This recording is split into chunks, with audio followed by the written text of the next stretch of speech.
Welcome to Think Wide. Are you ready to explore the world with us? Let's get started. We all want to be successful, right? But let's be honest, what does that word even mean anymore? Over the next few minutes, we're going to tear down the modern idea of success, look at why it might be making us all miserable, and figure out how you can define it for yourself on your own terms. So let's dive in. So just take a second. When I say the word success, what's the first image that pops into your head? For real.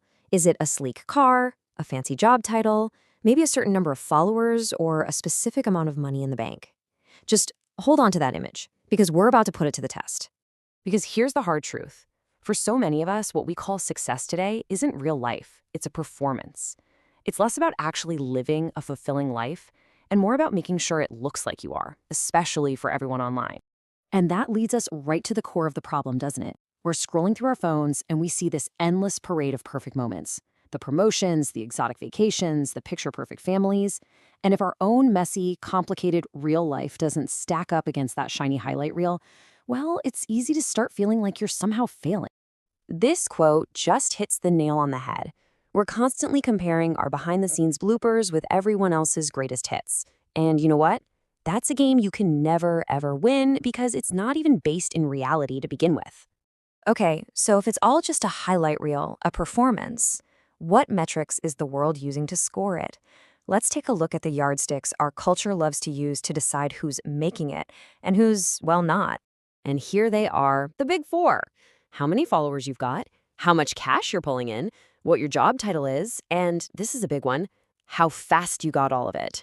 See a pattern here? They're all external. They're all about appearances. And they have almost nothing to do with what actually makes a life feel good.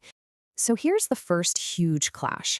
When you're chasing those external things, you're signing up for constant, crushing pressure to keep up, to do more, to be more. But real internal success, it's built on something much quieter, something way more valuable, a sense of peace. It's choosing that inner calm over the chaos of impressing other people. And that pressure cooker leads directly to the next broken metric, comparison. The external game is always asking, so, are you winning? Are you doing better than that person over there? The internal game, though, it asks a totally different question. Are you a little better, a little wiser than you were yesterday? Now that is a game worth playing. And that brings us to the final showdown. Chasing popularity is exhausting, right? You're basically outsourcing your self-worth to other people's opinions. But purpose? Purpose is different. Purpose is your own internal compass. It's the why behind what you do, and it guides you whether you've got an audience of millions or an audience of just you. Now let's talk about that fourth metric we saw, speed. Oh man, we are obsessed with the idea of overnight success. We want the life hack, the shortcut, the magic bullet that gets us there now. But honestly, this obsession is one of the most dangerous traps out there. I absolutely love this quote because it's just so true. Think about it. It applies to everything, a business, a skyscraper, even your own personal growth. A tree that shoots up without deep roots is the first one to fall in a storm. Real, lasting success needs a strong foundation, and you just can't rush that. So if there's no shortcut, what does it really take? Well, the ingredients aren't sexy, but they are powerful. It takes time, way more than you think. It takes patience to stick with it when things get boring or difficult. And maybe most importantly, it takes the guts to learn from your failures instead of just pretending they never happened. Okay, this right here is the most important part of this entire conversation. If the world's definition of success is broken, what's the fix?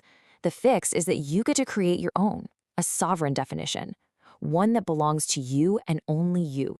And think about how incredibly empowering that is. The world is constantly trying to sell you this pre-packaged, one-size-fits-all dream. You know the one, the big job, the perfect house, the online fame. But you have to remember that's just one item on a massive menu. You are the one who gets to decide what to order. And your definition can be, well, almost anything. Sure, it might be building a huge business. That's awesome. But it could also be raising kind, compassionate kids or achieving enough financial freedom to just live life on your own schedule. Or maybe it's simply finding a way to have mental peace in this crazy world. None of these is better than the others. They're just different. At the end of the day, this is really what it all boils down to. Real, authentic success isn't for an audience. It's not about getting a round of applause or a bunch of likes. It's that quiet, solid feeling you get when you're by yourself and you just know you're living a life that feels right and meaningful to you. So I'm going to leave you with this one question to really think about. As you go after your goals, just pause every once in a while and ask yourself this: is this dream really mine? Or is it just an echo of a dream that someone else sold me? Answering that question with total honesty, that might be the most successful thing you ever do. I hope you enjoyed our video. Thanks for listening. Please don't forget to like, comment, share, and subscribe. Keep watching Think Wide.